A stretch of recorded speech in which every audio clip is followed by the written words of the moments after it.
People think peasants starve through every winter. A slow, agonizing fade into the frozen earth. They imagine hollowed eyes and desperate prayers, a life lived on the very edge of nothing. But most didn't starve. Not in that way. They survived on something quieter, something that weaves itself into the very bones of the world. They survived on patience. They survived on rhythm.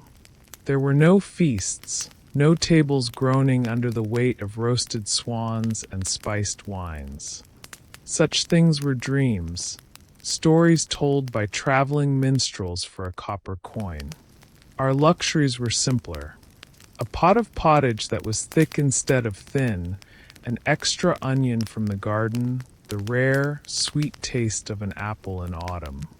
Our lives were built on barley, on roots pulled from the cold ground, and on a faith as sturdy and plain as the wooden bowls we ate from. Meals were not for pleasure, they were rituals. They were the slow, steady drumbeat that kept life moving. Each bite was a small, silent act of gratitude. A quiet thank you for a body that still worked, for an earth that still gave, and for the simple, profound miracle of another dawn. We learned early that hunger was not the enemy. It was a companion, a quiet hum beneath the surface of the day. The true enemy, the only sin against the rhythm of survival, was waste. Every crumb was precious, every drop of broth a blessing. The world you know is built on counting. You count calories, you count flavors, you count the minutes until your next meal. We counted differently. We counted days survived. We counted the number of mouths we could feed with a single loaf of bread. A meal wasn't measured in its taste, but in the strength it gave you to swing an axe, to guide a plow, to carry a child, to simply keep going until the sun dipped below the horizon once more. So, before we begin this journey, just breathe. Breathe in and out slowly. Imagine the thin curl of smoke rising from an old clay chimney against a pale gray sky. Try to smell the baked grain, the scent of wood smoke clinging to damp wool. Hear the soft, worn clink of wooden bowls and the murmur of quiet voices. If you love the thought of drifting through these forgotten lives, of finding peace in the forgotten corners of the past, then you are welcome here. Join our quiet circle. Leave a little, or in the comments to let us know you've shared this meal with us. Subscribe and wander with us again through history's softest, simplest moments. Now find your rest.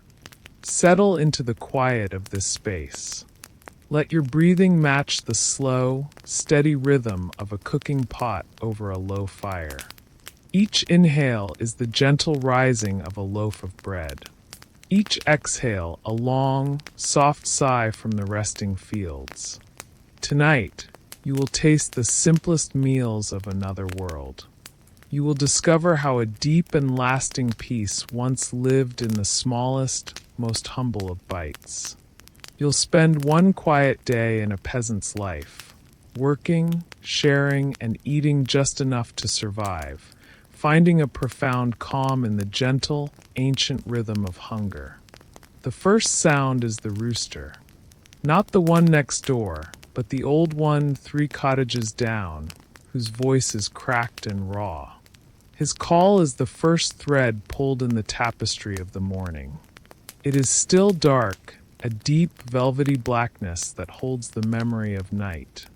You are awake, but your body is still anchored to the warmth of the straw mattress, a warmth shared with your wife, Elspeth, and the small, breathing mounds that are your children, nestled at your feet. The air in our small, one-room cottage is cool and thick with the scent of sleep and old wood smoke. You open your eyes, but there is little to see. The single shuttered window is a solid square of black. The only light is a faint, pulsating ember in the heart of the hearth. a tiny, sleeping star of orange buried in a bed of gray ash. It's the heart of the home, that little coal. It must never go out. A soft growl rumbles in the pit of your stomach. It is not a painful hunger, not yet. It is a gentle reminder, a quiet hum that says the day is coming, and with it, the need for strength. The body knows its rhythms. It knows that work will soon ask for payment, and that payment is food. You lie still, listening. You hear the whisper of the wind as it searches for cracks in the wattle and daub walls. You hear the soft, even breathing of your son, Thomas, and the little sigh from your daughter, Agnes, as she shifts in her sleep. Beside you, Elspeth stirs. She moves without a sound, a shadow detaching from other shadows. You watch her silhouette as she kneels before the hearth. Her movements are slow, deliberate, ritual performed 1,000 times. She gently blows on the ember, her breath a soft prayer. A tiny flame flickers, then another. She adds a few twigs of kindling, dry and brittle, and they catch with a soft crackle, casting dancing shadows on the stone and soot-blackened walls. The fire sighs to life, and the cottage is filled with a dim, wavering light. She moves to the small wooden chest in the corner, her bare feet silent on the packed earth floor. She lifts out a rough linen bag and scoops a measure of coarse barley flour into a clay bowl. There is no wheat flour for us, not for daily bread. Wheat is for the Lord's table, for tithes to the church. Our bread is the color of the earth it came from, gray, dense, honest. She adds a trickle of water from a wooden bucket, a pinch of precious salt, and begins to work the mixture with her hands. You love to watch her hands in the firelight. They are not soft or delicate. They are strong, capable hands, with knuckles calloused from grinding grain and fingers stained from pulling beets. The dough she kneads is not light or airy. It is a heavy, stubborn thing, a mass of sustenance that must be wrestled into shape. It yields slowly, grudgingly, but she is patient. The rhythmic press and turn of her hands is another part of the morning's quiet song. The water bucket is low, she whispers, her voice soft as ash. You nod, swinging your legs from the bed. The floor is cold against your feet. You pull on your rough wool tunic and leggings, the familiar scratch of the fabric a comfort. Stepping outside is like stepping into a different world. The air is sharp and clean, so cold it stings your lungs. Your breath plumes in front of you, a pale ghost in the pre-dawn gloom. The sky above is not yet black, but a deep, bruised purple, with a handful of faint stars still clinging to the darkness. The well stands in the center of the small cluster of cottages. The creak of the rope and pulley is a familiar sound, a morning greeting shared between neighbors, though no one else is yet stirring. As you haul the bucket up, hand over hand, the cold wood bites into your palms. The water is icy, clear, and pure. It tastes of stone and deep earth. Back inside, the fire is brighter, warmer. Elspeth has shaped the dough into a flat, round loaf and placed it on a clean, hot stone set right beside the embers. The cottage begins to fill with a new smell, overriding the wood smoke. It is the smell of baking grain, rich, nutty, and deeply comforting. It is the smell of survival, the smell of another day. While the bread bakes, Elspeth ladles a little of last night's pottage into 2 small bowls. It's thin this morning, mostly broth with a few stray pieces of cabbage and barley floating within. She places the bowls on the small, low table. You break off a piece of the day-old loaf that was saved for this purpose. The bread bakes quickly. Elspeth uses a stick to slide the hot stone away from the fire. The crust is dark, almost charred in places. She taps it, and it sounds hollow ready. She breaks a piece for you, the steam rising from its dense crumb. This is the first meal. It is not a breakfast. It is simply the breaking of the fast, the stoking of the body's small fire.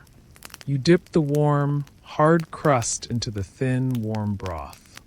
The broth softens the bread, making it easier to chew. You eat slowly, deliberately. Each mouthful is coarse, heavy. The taste is simple, barley, salt, smoke. But as you chew, you feel a quiet gratitude settle over you. The warmth of the broth spreads through your chest. The solid weight of the bread settles in your stomach. It is not a feast. It is not delicious. But it is enough. You chew slowly, making it last. You look at your wife in the flickering firelight. Her face is calm, her eyes focused on her own bowl. You share this meal in comfortable silence. No words are needed. This rhythm is understood.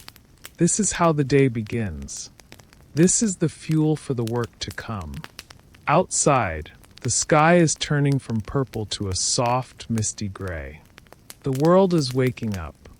You hear the distant, muffled sound of another cottage door opening, the lowing of a cow.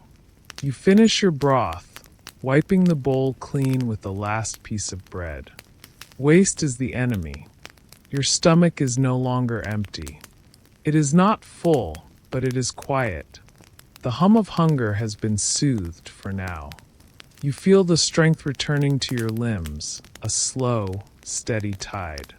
You are ready, ready for the fields, ready for the day. You step out of the cottage, pulling your cloak tighter against the morning chill. The world is bathed in a soft, gray light. A thin mist hangs over the fields, clinging to the damp earth and blurring the edges of the distant trees.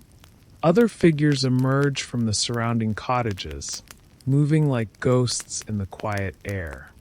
There are nods, but few words. Morning is a time for shared silence, for conserving energy, for falling into the rhythm of the day. You walk towards the Lord's fields, your worn leather boots making soft, squelching sounds in the muddy track. The air smells of damp soil, of decaying leaves, and the faint, clean scent of the coming dawn. In your hand, you clutch a small bundle wrapped in a linen cloth. Inside is a piece of the morning's bread. It is all you will have until you return at dusk. Your midday meal. The fields stretch out before you, vast and patient under the growing light. They are a patchwork of brown and pale gold, the stubble of the last harvest still clinging to the earth. In the distance, a team of oxen stands waiting, their breath misting in the cool air. The land looks empty, but you know it is not. It is merely resting, sleeping, holding the promise of future life within its cold depths. You join the others, a small group of men, your neighbors. You take up your tools, a heavy, broad-bladed hoe for you today. The metal is cold to the touch. You feel the familiar weight of it in your hands, the worn smoothness of the wooden handle. This tool is an extension of your body, as familiar as your own fingers. The work begins without a command. It begins as the sun finally breaks through the mist, a pale, watery disk in the eastern sky. The reeve, the Lord's man, watches from a distance, but he does not need to shout. The rhythm is ingrained in all of you. It's in your muscles, in your bones. You find your place in the long line of men and begin to work. The movement is repetitive, meditative. Lift the hoe. Bring it down. The blade bites into the earth with a satisfying thud. Turn the soil. Step forward. Repeat. Lift. Swing. Thud. Step. The only sounds are the rhythmic slicing of metal into dirt, the soft grunts of effort. the whisper of the wind through the tall, dry grass at the edge of the field, and the distant, mournful call of a crow. Your body falls into the pace. Your mind goes quiet. There is no room for complex thought, only for the task at hand. Lift, swing, thud, step. Your breath becomes part of the rhythm, a soft puff of white on the exhale as you bring the hoe down, a steady inhale as you lift it again. You feel the pull in your shoulders, the ache beginning in your lower back. But it is a familiar ache, a testament to honest labor. You are not alone in this.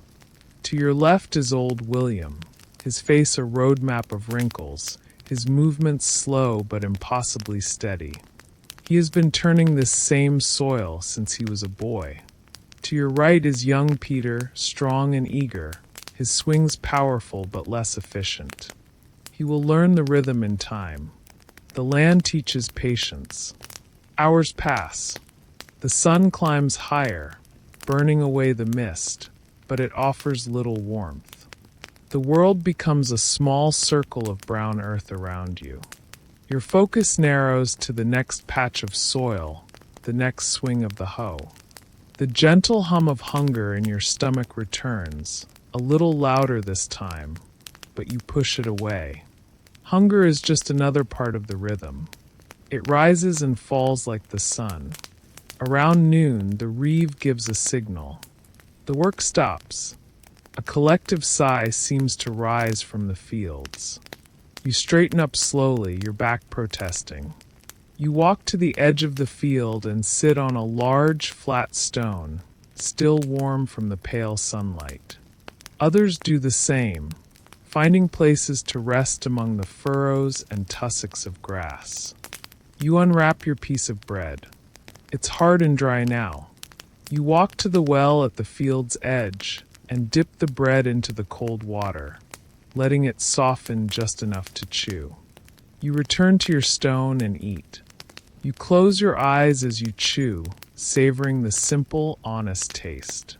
Barley, salt, earth, water. There are no other flavors.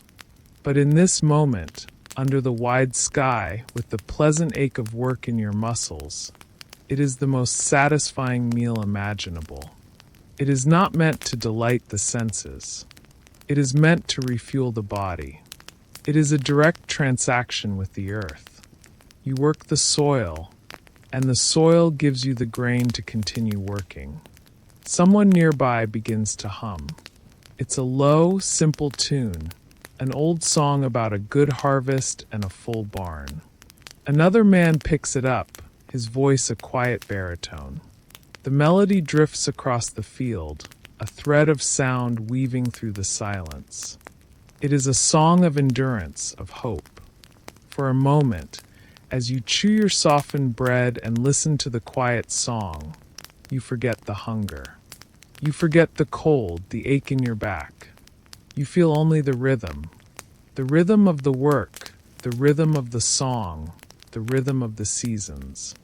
The rhythm of chewing, swallowing, and feeling the small knot of sustenance settle in your belly. You finish the last crumb, licking your fingers to catch any stray specks of salt. You take a long drink of the cold well water. The meal is over. It was small, it was simple, but it was enough. It was enough to quiet the hunger, enough to give you the strength for the second half of the day. You look out over the field at the dark, turned earth. You have made your mark on it today, and it in turn has sustained you. The reeve gives another signal. The rest is over. You stand up, pick up your hoe, and walk back to your place in the line. The quiet humming fades. The work begins again. Lift, swing, thud, step. The rhythm returns, carrying you towards the promise of dusk and the pot at home. The walk home is slow. Your bones are weary, your muscles singing with the deep, satisfying ache of a day's hard labor. The sun is a fiery orange ball, sinking behind the distant hills, painting the clouds in shades of purple and rose. The air grows cooler, carrying the scent of wood smoke from the cottage chimneys. It is the smell of evening, the smell of return. As you approach your own cottage, you see a thin plume of smoke curling from the smoke hole in the thatched roof. A warm, yellow light glows from the open doorway, a welcoming beacon in the deepening twilight. The moment you step inside, the warmth of the hearth envelopes you like a soft blanket. The fire is burning brightly now, casting a lively, dancing light across the room. And from the fire comes the heart of the evening, the reward for the day's toil. The sound and smell of the bubbling pot. It sits on a tripod directly over the flames, a large black clay pot, thick with soot from countless meals. A gentle steam rises from it, carrying the most wonderful smell in the world. It is the smell of pottage, of barley and onions, of wild greens and herbs gathered from the edge of the woods. It is the smell of home. Your children, Thomas and Agnes, are sitting on the floor near the hearth, their faces illuminated by the firelight. They are watching the pot with a quiet, focused intensity. They are not clamoring or complaining. They have learned the rhythm of patience. They know that the pot must bubble for a long time for the barley to soften and the flavors to meld. They know that waiting is part of the meal. Elspeth is standing by the pot, stirring its contents with a long wooden ladle. She looks up as you enter and gives you a small, tired smile. Her face is flushed from the heat of the fire. "It needs to thicken," she murmurs, more to herself than to you. "Just a bit more." You set your tools by the door and wash your hands and face in the basin of cool water she has set out for you. The water is refreshing, washing away the dust and sweat of the fields. You feel the day's labor being rinsed away, leaving only a clean, honest weariness. You tear the last of the day-old bread into small chunks, placing them in the center of the table. This will be used for dipping, for soaking up every last drop of the precious stew. Finally, Elspeth lifts the ladle and watches the pottage drip slowly back into the pot. She nods, satisfied. It is ready. The children stir, their eyes wide. You take your place at the small wooden table. Elspeth carefully lifts the heavy pot from the fire, using thick rags to protect her hands, and places it on a flat stone in the center of the table. She ladles the thick, steaming stew into 4 wooden bowls. First for Agnes, the youngest, then for Thomas, then for you, and finally for herself. You wait. You all wait until the last bowl is filled. It is the rule of the house, another part of the rhythm. No one eats until everyone is served. Steam curls up from your bowl, carrying the rich, earthy scent. You can see the plump grains of barley, the translucent slivers of onion, the dark flecks of wild garlic and thyme. You pick up your wooden spoon. The first mouthful is hot, and you blow on it gently. The warmth of it spreads from your tongue down into your chest, a slow, comforting heat that seems to push back against the evening chill and the deep weariness in your bones. It is thick, savory, and filling. The barley is soft and chewy, the onions sweet, the greens adding a faint, pleasant bitterness. There is no meat, of course. Meat is a rare luxury for feast days. But the simple, honest flavors of the earth are enough. They are more than enough. You eat slowly, consciously. This is not food to be devoured mindlessly. This is the culmination of the day's work, the product of the earth you tilled.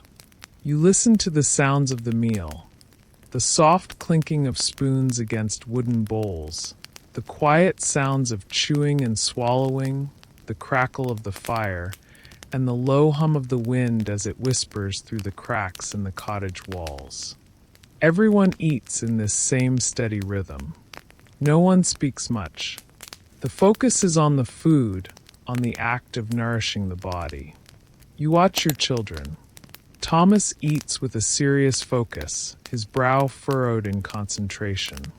Agnes, small as she is, holds her spoon tightly in her fist, carefully scooping the pottage into her mouth, a small smudge of it on her cheek. You dip a piece of the hard bread into your bowl, letting it soak up the thick broth. The bread, once dry and unyielding, is now soft and full of flavor. Every last drop is precious. You eat until your bowl is empty, wiped clean with the final piece of bread. You lean back, a feeling of deep, quiet contentment settling over you. Your stomach is full. Not uncomfortably so, but pleasantly, warmly full.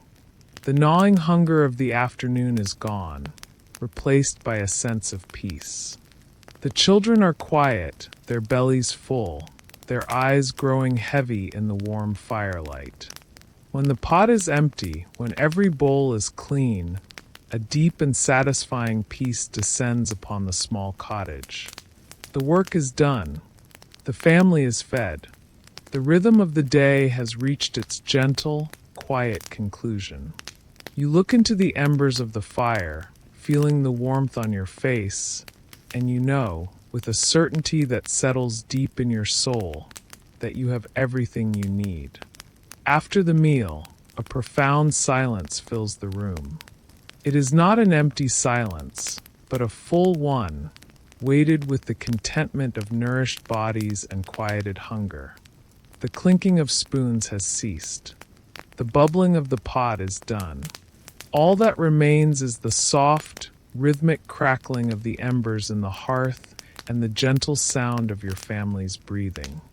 You sit on a low stool by the fire, the clay of the hearth still radiating a gentle warmth. You hold your hands out to it, not for heat, but as a comforting ritual. Your hands are rough, the palms thick with calluses, the skin etched with the lines of hard work.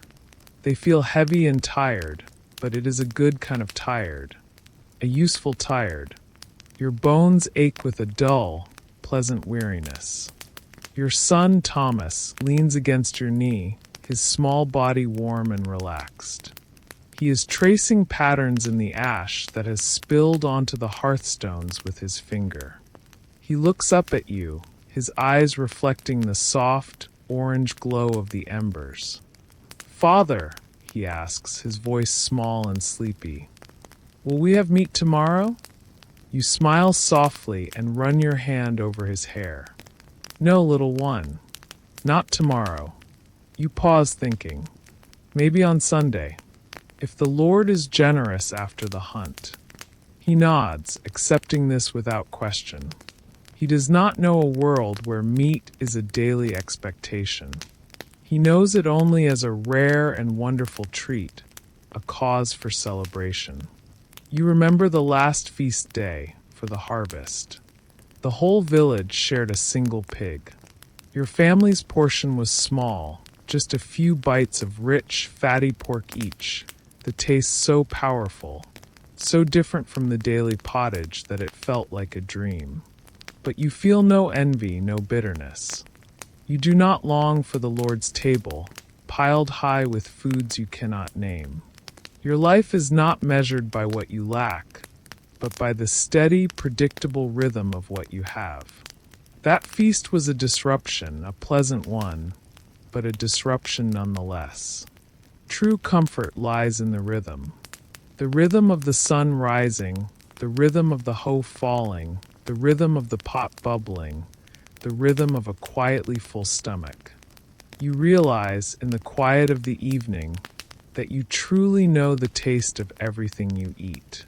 When you eat bread, you taste the barley, the faint smokiness from the hearthstone, the precious hint of salt.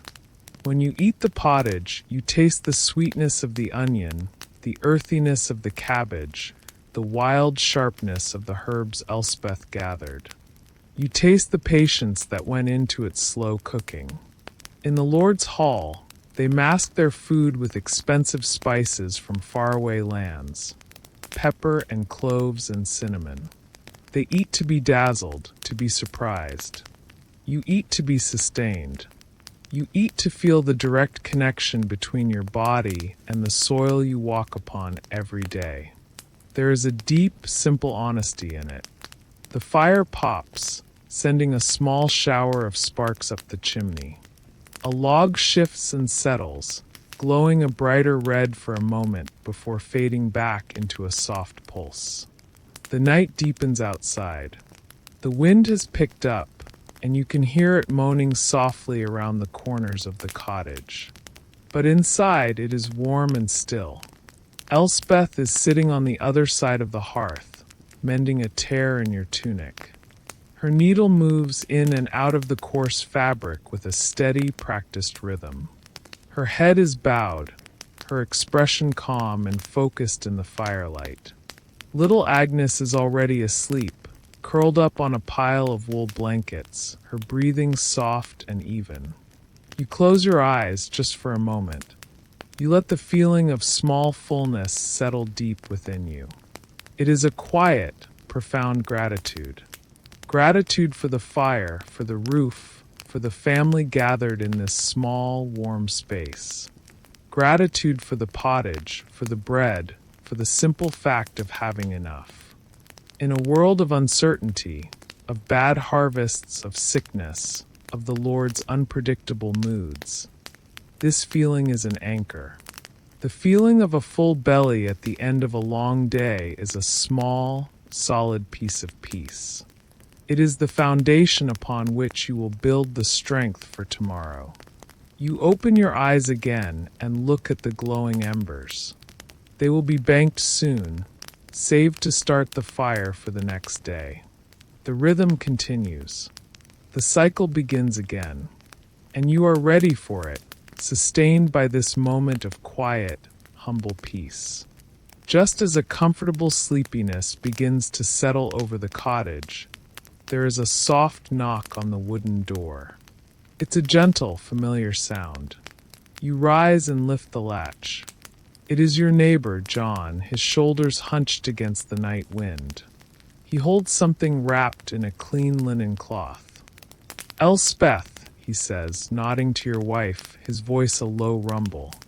My Edith, she made a bit extra. He unfolds the cloth to reveal a small loaf of dark rye bread, still faintly warm. The scent of it, denser, sharper than your own barley bread, fills the room. We saw your lamp was still lit. A trade is a silent, unspoken language in the village.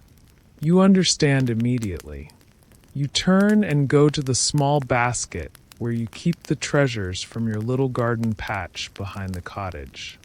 You pull out a handful of small, pungent onions and a few crooked carrots, still with a bit of earth clinging to them. You hold them out to him. For Edith, you say. He smiles, a warm, broad smile that crinkles the corners of his eyes. She will be pleased. He takes the vegetables and you take the bread. No coins are exchanged. No debts are recorded. This small transaction feels like a celebration, a tiny festival of community. It is a reminder that you are not an island. Your survival is woven together with the survival of your neighbors. Come, John says, gesturing with his head. Edith has kept the pot warm. There is enough to share. You look at Elspeth. She nods. The children are already stirring with interest. You bank the fire, leaving the embers to sleep, and pull your cloaks back on. You follow John across the muddy space between your cottages. The wind is brisk, and a light rain has begun to fall, a soft, persistent tapping on the thatched roofs all around. It sounds like a gentle, rhythmic drumming. Inside John and Edith's cottage, the scene is much like your own, but with more people. A few other neighbors are gathered, their faces lit by the warm glow of the fire. Old Man Hemlock is there, his long white beard stained yellow from smoke, and young Mary, whose husband is away with the Lord's army. Their children are huddled together, playing a quiet game with polished stones. The air is thick with the smell of stew and damp wool, and the comfortable scent of humanity. Laughter, soft and low, ripples through the small room. Edith, a woman with kind eyes and work-worn hands, ladles a little of her pottage into bowls for you and Elspeth. It is different from yours, thicker with peas and flavored with a bit of salted bacon rind she would have saved for weeks, giving it a smoky, savory depth. You dip the rye bread she gave you into the stew. The bread is dense and slightly sour, a perfect contrast to the rich pottage. You eat slowly, making the small portion last. No one here eats much, but everyone eats. That is the important thing. No one eats alone. Old Man Hemlock tells a story, a familiar tale about a clever fox and a foolish wolf, his voice a gravelly whisper that holds the children rapt. Young Mary begins to sing a soft, sad lullaby about a sailor lost at sea. John joins in, his low voice a simple, beautiful harmony. The music fills the small spaces between the quiet sounds of eating. You look around the room at the fire-lit faces of your neighbors. You see the weariness in their eyes, the lines of hardship etched around their mouths. But you also see strength. You see resilience. You see the unspoken bond that holds this small community together. This is how you survive. Not with high walls or full granaries, but with a shared pot, a traded loaf of bread, a story told in the dark. Survival here is built not from wealth, but from 1,000 tiny acts of shared generosity. And in that moment, under the Sunday sun, it feels like the most profound and wonderful truth in the world. You are fed and you are together, and it is enough. As dusk begins to bleed across the sky, the small celebration winds down. Families gather their children and begin the slow walk home, their steps unhurried, their voices soft in the twilight air. The day of rest is ending. The rhythm of work will begin again with the rooster's call. Back in your cottage, the fire is built up again, more for light and a little warmth than for cooking. The satisfying fullness from the Sabbath meal still lingers in your belly. There is no need for a large pot of pottage tonight. A little bread, a drink of water. That is all that is needed. Night falls completely. The world outside your shuttered window disappears into a deep, quiet blackness. The cottage is an island of warm, flickering light in an ocean of dark. The fire burns low now, the logs collapsing into a soft, glowing bed of embers. The day's last light is fading. You lie down on the straw mattress. Elspeth lies beside you, and the children are already asleep at your feet, their small bodies radiating a gentle warmth. You pull the coarse wool blankets up, a shared cocoon against the night's chill. The cottage is quiet, filled only with the soft crackle of the dying fire and the even, rhythmic sound of your family's breathing.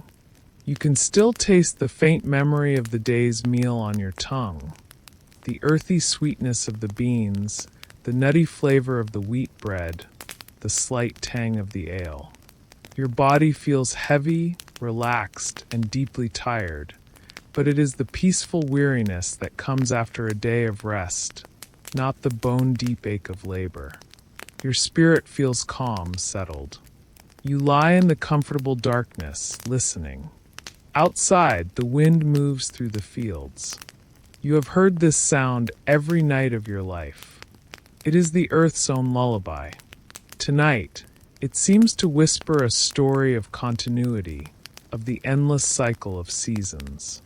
It whispers through the wheat stubble, a promise of the spring planting to come. It has sung this same song to your father and his father before him for centuries. You think to yourself a simple, clear thought that rises from the quiet contentment in your soul. We have enough.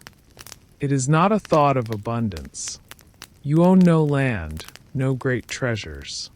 Your worldly possessions could be carried in a single cart. But in this moment, lying in the warmth with your family, your belly full, sheltered from the wind and the dark, you are rich. You have what is needed. You have the strength for tomorrow. You have the love of your family. You have the rhythm of a life that, for all its hardships, is steady and true. You have enough. A long, deep pause settles over you. Let yourself drift in this quiet moment. Feel the weight of your own body, the gentle rise and fall of your own breath.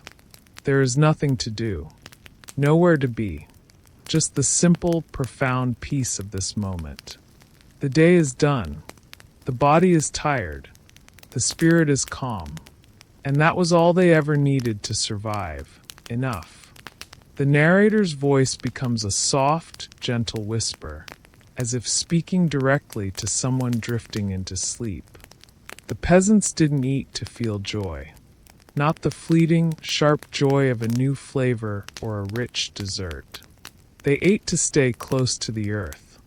They ate to feel the steady, grounding rhythm of life itself.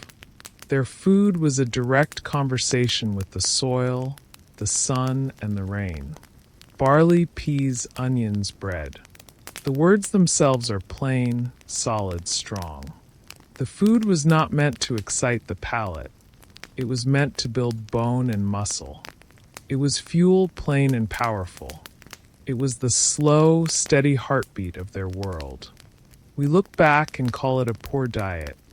We see what was missing, the meats, the sugars, the spices. But in doing so, we miss the quiet strength of what was there. This simple, humble way of eating kept them alive. It fueled the building of cathedrals. It sustained families through plague and war. It was the bedrock of their world for 1,000 years. And in the quiet moments between the hard work and the simple meals, they found a kind of peace that we now struggle to find. A peace that comes not from having more, but from needing less.